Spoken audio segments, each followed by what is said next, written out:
This is SeeingEagles.com. I'm the voice of the Eagles, Adam Cavalier, alongside Carson-Newman head women's golf coach Suzanne Strudwick. Suzanne, your Eagles rally for a third-place finish at the SAC Championships. A fairly incredible feat considering the strokes behind that you were and then the awful conditions that you had to play in today. How'd that happen? Well, I think it was just some determination by a couple of players that they weren't going to allow the weather to get to them too much. I mean, it was incredible. I don't think I've been that cold on a golf course since I was back home in England playing. So it was tough for everybody, but I think the ones that performed well, they just grinded, and that's what we need. We need fighters and grinders in any condition, and we had that. Meredith Hawkins with a tremendous turnaround to climb more than 10 spots into the top 10. What did you see out of her today?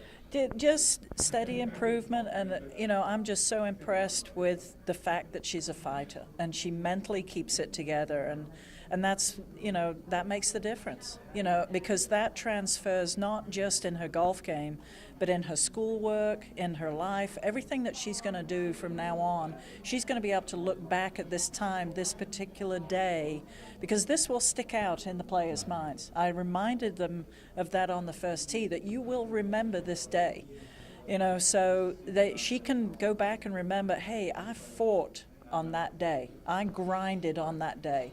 And that's huge, and that's what this game does. It gives them something that they can hold on to and remember and use for the rest of their life. Caps off your first season as head women's golf coach. What have you learned from the past year and from this event in particular? Yeah, I think, it's just been fantastic. I couldn't have asked for better out of all of my players. They gave me everything, and it just, it gives me so much to work on. I can see now, I've gotten to know them, I know where they need to work on certain areas, so moving forward, it's nonstop. We're just grinding, growing, and learning all the time. So, and I do the same, It's been fun. Suzanne, great time. Thanks for chatting. Thank you. Yeah. Carson-Newman head women's golf coach Suzanne Strudwick. I'm the voice of the Eagles, Adam Cavalier, and this is SeeingEagles.com.